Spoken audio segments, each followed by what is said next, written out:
میرے نبی پاک صلی اللہ علیہ وسلم نے نماز کے 40 فائدے ایسے بتائے ہیں، اگر ان فائدوں کو آپ سنو گے شاید میں سمجھتا ہوں کہ آپ پھر کبھی بھی نماز نہیں چھوڑیں گے۔ وہ 40 فائدے کون سے ہیں؟ سب سے پہلا فائدہ، نماز دین کا ستون ہے۔ دوسرا، نماز شیطان کا منہ کالا کرتی ہے۔ تیسرا، نماز مومن کا نور ہے۔ چوتھا، نماز افضل جہاد ہے۔ پانچواں، جب کوئی آفت آسمان سے اترتی ہے تو مسجد کے آباد کرنے والوں سے ہٹ جاتی ہے۔ چھٹا، اگر آدمی کسی وجہ سے جہنم میں جاتا ہے تو اس کی آگ سجدے کی جگہ کو نہیں کاتی۔ ساتواں، اللہ نے سجدوں کی جگہ کو آگ پر حرام کر دی ہے۔ آٹھواں، سب سے زیادہ پسندیدہ عمل اللہ کے نزدیک وہ نماز ہے جو وقت پر پڑھی جائے۔ نواں، اللہ تعالیٰ کو آدمی کی ساری حالتوں میں سب سے زیادہ پسند وہ حالت ہے کہ اپنے بندے کو سجدے میں پڑا ہوا دیکھے کہ پیشانی کو زمین میں رگڑ رہا ہے۔ دسواں، اللہ تعالیٰ کے ساتھ آدمی کو سب سے زیادہ قرب سجدے میں ہوتا ہے۔ گیارہواں، جنت کی کنجیاں نماز ہے۔ بارہواں، جب آدمی نماز کے لیے کھڑا ہوتا ہے تو جنت کے دروازے کھول دیے جاتے ہیں اور اللہ تعالیٰ کے اور اس نمازی کے درمیان سے پردے ہٹ جاتے ہیں۔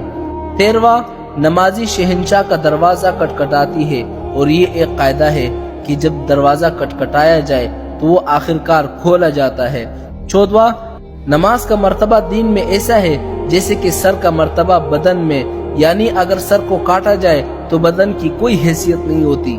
15واں، نماز دل کا نور ہے، جو اپنے دل کو نورانی بنانا چاہتا ہے تو نماز کے ذریعے بنا لے۔ 16واں، جو شخص اچھی طرح وضو کرے اس کے بعد خشوع خضوع کے ساتھ 2 یا 4 رکعت نماز فرض یا نفل پڑھ لے اور اللہ تعالیٰ سے اپنے گناہوں کی معافی چاہے تو اللہ تعالیٰ اس شخص کو معاف کر دیتے ہیں۔ 17واں، زمین کے جس حصے پر نماز کے ذریعے اللہ کو یاد کیا جاتا ہے وہ زمین کا حصہ دوسرے ٹکڑوں پر فخر کرتا ہے۔ 18واں، جو شخص 2 رکعت نماز پڑھ لے اللہ تعالیٰ سے دعا مانگتا ہے تو اللہ تعالیٰ وہ دعا قبول کر لیتے ہیں۔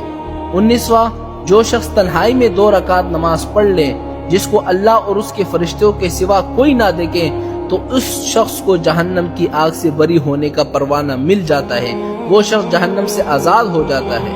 20واں، جو شخص 1 فرض نماز ادا کر لے اللہ تعالیٰ اس کی 1 دعا کو قبول کر لیتا ہے۔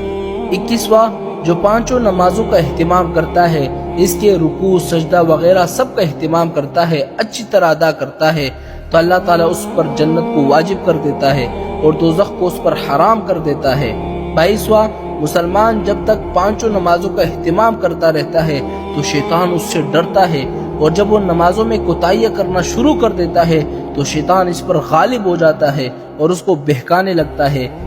23واں، نماز ہر متقی کی قربانی ہے۔ 24واں، سب سے افضل عمل وہ ہے کہ پہلی وقت میں نماز پڑھنا۔ 25واں، صبح جو شخص نماز کو جاتا ہے اس کے ہاتھ میں ایمان کا جھنڈا ہوتا ہے اور جو بازار کو جاتا ہے اس کے ہاتھ میں شیطان کا جھنڈا ہوتا ہے۔ 26واں، ظہر کی نماز سے پہلے 4 رکعتوں کا ثواب ایسا ہے جیسے کہ تہجد کی 4 رکعتوں کا۔ 27واں، جب آدمی نماز کو کھڑا ہوتا ہے تو رحمت الہی اس کی طرف متوجہ ہو جاتی ہے۔ 29واں، اس میں کوئی تردد نہیں ہے کہ مومن کی شرافت تہجد کی نماز ہے۔ 30واں، آخر رات کی 2 رکعتیں تمام دنیا سے افضل ہے۔ حضور پاک صلی اللہ علیہ وسلم فرماتے ہیں اگر مجھے مشقت کا اندیشہ نہ ہوتا تو میں امت پر یہ 2 رکعتیں فرض کر لیتا۔ 31واں، آدمی اور شرک کے درمیان نماز ہی کا فرق ہے۔ 32واں، اللہ تعالیٰ نے میری امت پر سب سے پہلے نماز فرض کیے ہیں اور قیامت میں سب سے پہلے نماز ہی کا حساب کیا جائے گا۔ 33واں، نماز کے بارے میں اللہ تعالیٰ سے ڈرو۔ 34واں، اسلام کی علامت نماز ہے، جو شخص دل کو فارغ کر کے اور اوقات اور مستحبات کی رعایت رکھ کر نماز پڑھے وہ مومن ہے۔ 35واں، اللہ تعالیٰ کا ارشاد ہے کہ اے آدم کے اولاد تو دن کے شروع میں 4 رکعتوں سے عاجز نہ بن، میں تمام دن تیرے کاموں کی کفالت کروں گا۔ 36واں، نمازی پر رزق کی تنگی ہٹا دی جاتی ہے۔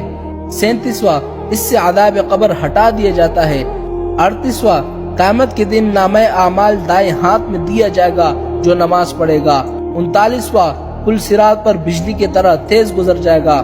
40واں، قیامت کے دن حساب و کتاب سے محفوظ رہے گا۔ میرے نبی پاک صلی اللہ علیہ وسلم نے نماز کے یہ 40 فائدے بتائے ہیں